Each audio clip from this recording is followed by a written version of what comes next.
हम सारे लोग यहाँ जड़ावाला के रहने वाले हैं। मुझे उम्मीद है कि इस इलेक्शन में पाकिस्तान के लोग, जड़ावाला के लोग एक अच्छा फैसला करेंगे, एक ऐसा फैसला करेंगे जिससे पाकिस्तान में स्टेबिलिटी आएगी, पाकिस्तान में एक ऐसी क़यादत हुकूमत में आएगी जो पाकिस्तान के मसाइल, जो कि बहुत बड़े मसाइल हैं, जिसमें आम आदमी की ज़िंदगी जो है वो इस वक्त मुश्किल सूरत हाल है, उसको बेहतर बनाने में वो क़यादत रोल प्ले करे।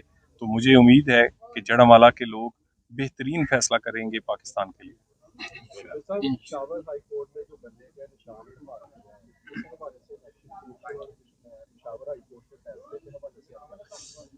गुजारिश ये है कि इलेक्शन कमीशन इतना कमज़ोर इलेक्शन कमीशन कि जिसका शेड्यूल भी उसकी मर्जी का नहीं है, जिसके फैसले जो हैं वो इस तरह हवा में उड़ा दिए जाते हैं चंद घंटों में। तो ऐसा इलेक्शन कमीशन जो अपने फैसलों पर अमल दरामद नहीं कर सकता, ऐसा इलेक्शन कमीशन जो इलेक्शन का शेड्यूल खुद नहीं दे सकता, तो इस तरह के election commission fair and free election कैसे हो सकता है? इलेक्शन कमीशन दूसरों के अहकामात का पाबंद नहीं होना चाहिए, बल्कि इलेक्शन कमीशन का जो भी हुक्म हो दूसरे अदारों को उसका पाबंद होना चाहिए। अदालतों को इलेक्शन कमीशन के पीछे खड़ा होना चाहिए, ना कि अदालतों में इलेक्शन के बारे में इलेक्शन कमीशन के जो फैसले हैं उसके इख्तियारात में मुदाखलत जो की जाए। तो मेरा ख्याल है कि फॉरेन फंडिंग हुई, सारे कहते हैं हुई। इलेक्शन कमीशन ने 8 साल की तहकीकात के बाद फैसला किया कि फॉरेन फंडिंग हुई, लेकिन किसी को सजा नहीं दे सका। इलेक्शन कमीशन तौहीन अदालत या तौहीन इलेक्शन कमीशन जो कि आपके कैमरों के सामने हुई, कितने महीने हो गए, कभी कोई स्टे आ जाता है और कभी कोई और रुकावट आ जाती है। जो अपनी इज्जत का, अपने किए गए फैसलों का इलेक्शन कमीशन उस पर भरम नहीं रख सकता या वो उस पर अमल दरामद नहीं करवा सकता, मुझे ये बताइए वो इलेक्शन कमीशन पाकिस्तान में साफ और शफाफ इलेक्शन किस तरह करवाएगा? साफ और शफाफ इलेक्शन एक मजबूत इलेक्शन कमीशन से हो सकता है। पाकिस्तान में एक माजूर इलेक्शन कमीशन है इस वक्त। तो सब ये बताइएगा, इस वक्त सारी जगहों पे टिकटें अनाउंस हो चुकी हैं, जड़ावाला भी देर तखीर का शिकार है। मेरा ख्याल है टिकट तो अभी नून लीग की तो एक भी अनाउंस नहीं हुई और टिकटें जो हैं वो इकट्ठी अनाउंस होंगी और उसका प्रोसेस जारी है।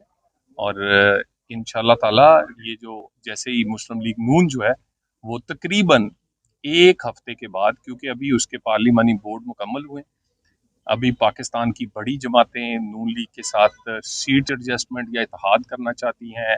शहबाज शरीफ साहब इस वक्त कराची में हैं, वहाँ पर GDA से, MQM से, JUF से और कई इंडिपेंडेंट से बात हो रही है। पंजाब में आपको पता है हमारे पीछे हर कोई है, IPP समेत। इसी तरह KP और बलूचिस्तान में सूरत हाल है। तो बोर्ड मुकम्मल हो चुके हैं, इसके बाद ये एक बहुत बड़ा मरहला है, इसको मजीद लगता है कि एक हफ्ता मजीद लगेगा। Thank you very much. की जो आवाम की आंखें आप करने की, लेकिन आप क्या कहेंगे, ये मसाइल को काबू कर लेंगे आप टिकट मिलने के बाद, इलेक्शन जीतने के बाद? देखिए, गुजारिश ये है कि पहले मुझे अल्लाह ताला ने और पाक जड़ावाला के लोगों ने एक मौका दिया, और दूसरा जो मेरा इलेक्शन था वो RTS देख लें, तौहीन अदालत की सज़ा देख, उसमें रुकावटें डालकर वो चुराया गया। पहले भी जड़ावाला को मोटरवे हो, 60 गाँव की गैस हो, यहाँ पर कारपेट सड़कें हों और इसी तरह पीने के पानी के मंसूबे हों। जड़ावाला को अगर किसी ने सबसे बड़ी कोई चीज़ें दी हैं उसमें मोटरवे समेत, तो वो नून लीग और उसमें मेरी कंट्रीब्यूशन शामिल है। अगर अल्लाह ने मौका दिया, अपनी कमी कोताहियों से सीखेंगे, जो पिछली कमी कोताहियाँ रह गई हैं उनको बेहतर करेंगे। मैं अपनी ज़ात और अपने साथियों की बात कर रहा हूँ, और उसके साथ एक यूनिवर्सिटी, एक इंडस्ट्रियल स्टेट और ज़िले का जो हमारा मुतालबा है वो एक ऐसा मुतालबा है कि जो कि पूरे जड़ावाला का है, वो सियासत से हट के हमारी ज़रूरत है। सो यूनिवर्सिटी, इंडस्ट्रियल स्टेट और ज़िले वाले मामले पे अगर अल्लाह ने मौका दिया तो इंशाल्लाह ताला आपको इस पे अमल दरामद होता हुआ नजर आएगा।